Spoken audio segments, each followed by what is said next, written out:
Hey everyone, it's Devin Trubey here with ABC 10, and today we are joining Sacramento State Athletic Director Mark Orr to discuss all the new things the Stingers have in store for our next few seasons. A lot to talk about, but we do want to start with the new stadium. Can you give us a timeline for the tear down on the old and what we should expect coming forward with the new? Well, first, thank you for having me, and we're so excited about this new stadium and the impact it's going to have for our students, first and foremost, here at Sacramento State, but for the Sacramento community. Our plan here is that we've secured Populous to work on a conceptual stadium design. We're going through that process as we speak. Obviously, we're going to continue to play our current football season in Hornet Stadium as is, but shortly after the season, we'll be getting to work to determine a timeline, construction schedule, and when to expect the new stadium to be in place and for what season. Hopefully, it's sooner rather than later. So, bulldozers maybe in the spring, or I know you have to also consider fall ball and other sports as well, so that balance, right? Yeah, I think there's a lot of factors that go into that. We obviously have spring and track and field meets and everything in the spring. So obviously we will be working with Populous over the next couple weeks to determine exactly when we can start bulldozing it and can it be phased to be able to continue to have programming for our students through the spring. The business community told us on Friday in their press conference they were hoping to play in the new stadium by 2026. Do you think that's possible? Is that your goal? Yeah, that would be great, and it is possible for sure. As I shared a moment ago, we're going to do everything I can, working with Populous and trying to get this construction schedule set up and be able to play football and rugby and all of our student sports in the facility as soon as possible. If it's 2026, that'd be great. Talking about the renderings, we haven't seen a track in the new images. Are we still working out concept or are we considering moving it? Yes, no, the track, we actually have two track and field facilities here at Sac State. One is adjacent to Hornet Stadium, and then we have one in Hornet Stadium. So Hornet Stadium will not have a track in it, and we will enhance the track and field facility right next to Hornet Stadium for competitive track. And that will include a new track, seating, all the things we need to have a competitive track and field a venue as well. We're talking about seating about 25,000 people. That's a great venue size, but if you compare it to maybe some in the Pac-12, it is a little bit smaller. What other elements of that stadium are going to make it competitive and that great place to be? Well, and I think we said it's going to be a minimum of 25,000, but I would say that the biggest component for us is the fan experience for the stadium. The fan experience, the student experience, making sure it has great areas to have concessions and merchandise and comfortable seats and close to the action and really pay attention to what our stakeholders, our students, our fans have been telling us about the experience they want to have when they come to an event at Sac State's new stadium. That can be for football, that can be for shows, that can be for intramural sports, club sports, whatever event, commencements, convocations. We want to make sure those who attend events in the stadium have just an awesome experience, and that will be a priority. We know in 2023 Sac State talked about an event center. Is that kind of the merging of these two new concepts now that you have this new multi-purpose arena and complex? Yeah, I would say our event center, we announced this fall moving our basketball teams into the Well, which is our recreation center on campus. That project is underway. We hope to have that ready this spring for basketball and other events. And the initial sizing of that project will be about 3,500 seats. And then obviously yesterday was announced that the Sacramento Kings and the Golden One Center are willing to allow us use of Golden One Center for basketball. Should we need it as part of a different conference? What a great gesture by the Kings, and we're so very appreciative of their willingness to support us. So talk to me about, would basketball be staying in the Well then, potentially long term, and Golden One just a simple Pac-12 solution, or maybe trying to play some exhibition games in Golden One as well now that that door is open? And I think all of what you said is a possibility. I think for now, obviously for this upcoming season, we're focused on the Well, and who knows what happens in the future, whether it's with conference affiliation, whether we have a need for Golden One Center to play basketball games in, or other events. We also do our commencement there right now. It's just great for us to have a partnership with the Kings and have that dialogue, and their willingness to work with us is just tremendous. So I anticipate us, regardless of conference affiliation, I anticipate Sacramento State will be using Golden One Center for different events, and the partnership has been terrific, and it's nice to know it's going to continue to be enhanced. Some students shared concerns about if you move basketball off campus, they wouldn't be able to attend. A lot of college students don't have cars, don't want to pay to park at Golden One Center. How would you address those concerns with maybe transportation? It'd be great if they threw in a parking fee, right? No, I don't like paying for parking. No, in all seriousness, that's part of the reason why we've developed a well project here on our campus. If we were to utilize Golden One, in all likelihood, we would have shuttles and transportation coming from campus over there for students for that reason who don't want to drive or park or need transportation. And we would work out arrangements to make Golden One a terrific experience for our students. We have hosted basketball games there in the past, and we were able to provide those types of opportunities for students in terms of transportation getting there. You've made a lot of announcements, all very quickly, targeting the Pac-12. Technically, with them adding Gonzaga, they have 8. They've qualified now with NCAA. They could go up to 12. How confident are you feeling still in your bid and your proof of concept to the Pac-12 to hopefully get in? Yeah, and I want to make sure I'm clear. We're very proud members of the Big Sky Conference. We've been in the Big Sky for 26 years.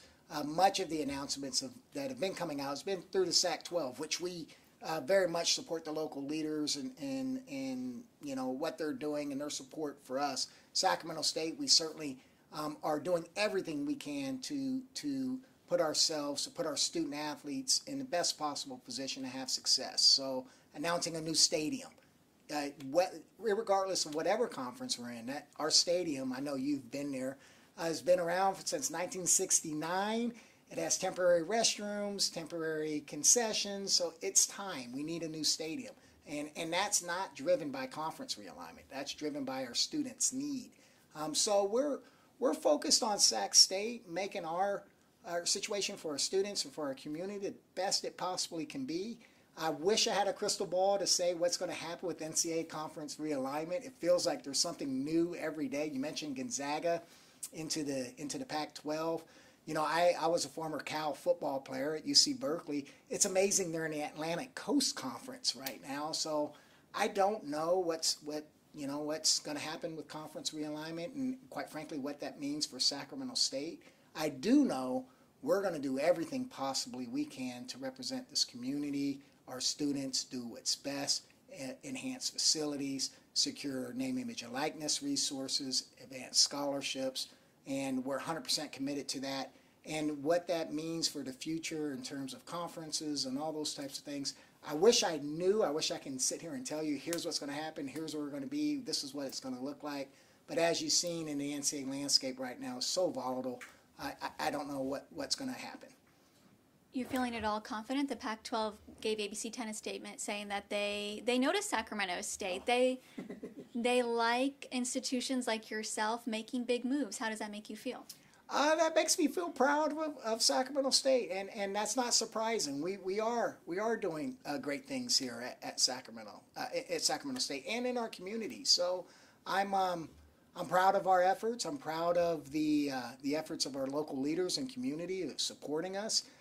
This institution is a tremendous university. The leadership we have from President Wood and our student athletes and our faculty, 31,000 students, a top 20 DMA, multiple support from local leadership. So this is a gem, and any conference, any organization would be lucky to partner with Sacramento State. Realignment aside, athletic moves like this often raise the profile of the university. They help with recruitment, alumni donations. Can you talk about maybe the athletic department trying to be more of a revenue grab as the CSU system as a whole is facing budget cuts? Yeah, I think athletics can be a gateway and a vehicle to get several in our community and nationally interested in Sacramento State. So success that we can have on the field and on the court brings a lot of visibility, brings a lot of visitors. Hopefully helps with enrollment and donations and all the different things that we need right now in our system. And on the other side, it's not just about revenue. It is about our student experience. For instance, the stadium project, rugby will get a chance to participate in there, intramurals, club sports. We're going to create the best student section. We're going to host convocations and commencements. So part of this strategy is, one, certainly we want to generate some revenue that can help the university, but two, we also want to provide not just the football student athletes, all of our students, an opportunity to enjoy one of the best venues in college sports. You announced the possibility to play in Golden One. Golden One announced hosting NCAA March Madness basketball for both women's and men's in the next few years. How much of an incentive is that now for Sac State to try to qualify and then to raise the overall sports profile in Sacramento, which you would need to maybe help with your realignment bid? Yeah, sure. Golden One Center is one of the best arenas in the country, if not the best. This is, I want to say, the fifth or sixth time we're hosting NCAA championships in the Golden One Center since it opened. Sac State is a proud partner to be the institutional host partner with Visit Sacramento and the Sacramento Kings. So it is awesome to have March Madness, both men's, and I'm glad you mentioned women's in 2026. It is such an opportunity to put Sacramento on the national stage, and for our community to come out and support college basketball. College sports work in Sacramento. Big time college sports work in Sacramento. Attendance at March Madness events are sold out every single time we do it. So where does that position Sacramento State? It shows us that, yes, it can happen here. And there is going to be a day where we're playing games in Golden One Center, and it is going to be sold out, and then people are going to come out and support Sacramento State. So I'm excited to host it again, and it's going to be a great time, and I encourage those who are interested in college basketball, get your tickets early and come out and support the NCAA tournament at Golden One Center. A lot of athletic announcements. What would you want to say to the students and the community that are concerned about balancing all this momentum and money being spent on athletics with still academics as well? Sure. I would ensure them that the funds that are being dedicated to these projects are not coming from the university's general fund. They're not getting taken away from academic needs or academic funding that could go other places. These are funds that are dedicated to athletics through philanthropic gifts or corporate sponsorships or designated athletic revenues from the institution. So it's not taking away from there. On the other hand, I will also say certainly understand the cost of higher education right now, and I would hope that the athletics programs and opportunities that we provide for all of our students, everyone can take advantage of. So again, whether that's participating in a recreation club, whether that's participating on one of our NCAA teams, or just going to games and having a good time in the stands and enjoying a good team and a great student section, convocation, commencement, concerts, shows that we're going to try to bring on campus for our students. So our hope is that all of our students in some way can benefit from some of the investments that we're making. There have been those discussions about increasing student fees this year.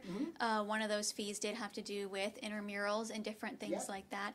In the future, do you see student increase in ticket prices to kind of balance this out, or you really want to keep it separate and ensure them that student fees aren't going to be going up as you guys move forward? Yeah, I think the President Wood has made a commitment. Student fees are not going to go up for the next 3 years, and that was part of the student fee increase. And I can also tell you, we don't charge students for coming to athletic events, and I can make that commitment even with the new stadium. We will not charge students for coming to athletic events. So that's a commitment we've made. I have been very public with that, and we want our students to come to sporting events and not have to pay out of pocket. They're already paying tuition and paying to go to school here, so their participation in athletic events is free. It's free for them. Anything we haven't talked about yet that you want to mention? Well, I will also share, we also put as part of our student fee proposal for recent alumni up to 3 years, they also will get complimentary admission to all athletic events. So to your point, even the students who have graduated for 3 years after they graduate, they also will have complimentary admission. So we're excited about all the momentum. Very, very proud to lead Sacramento State Athletics, especially during this time period. So much momentum in our city, in our community, on our campus. It's buzzing right now. This is a very vibrant, active campus. I'm so proud to be part of this, and I just appreciate all the support we've gotten from our local community members. I wish I can say more of what's going to happen and predict the future of NCAA athletics, but you know what? I can say what we're committed to here at Sacramento State, and that is providing our students the best possible experience, and we're committed to do so. I'll ask you one more, but it's a hypothetical, so I won't hold you to it. Can you imagine a Causeway Classic in the Pac-12 conference? What do you think about that? We know UC Davis might be interested too. Well, I can tell you, I can't imagine the Causeway Classic being too much crazier than the last one we had here with 23,000 people. So I don't think it matters what conference UC Davis and Sac State are participating in. We will always be rivals, and the Causeway Classic will be a tremendous event for our entire community. So I'm looking forward to this year's Causeway Classic, November 23rd here at Hornet Stadium. It will be a packed house, and I anticipate the next 50 years of Causeway Classics will be that way. No matter if we're playing whatever conference, division, NCAA, those will always be fierce battles.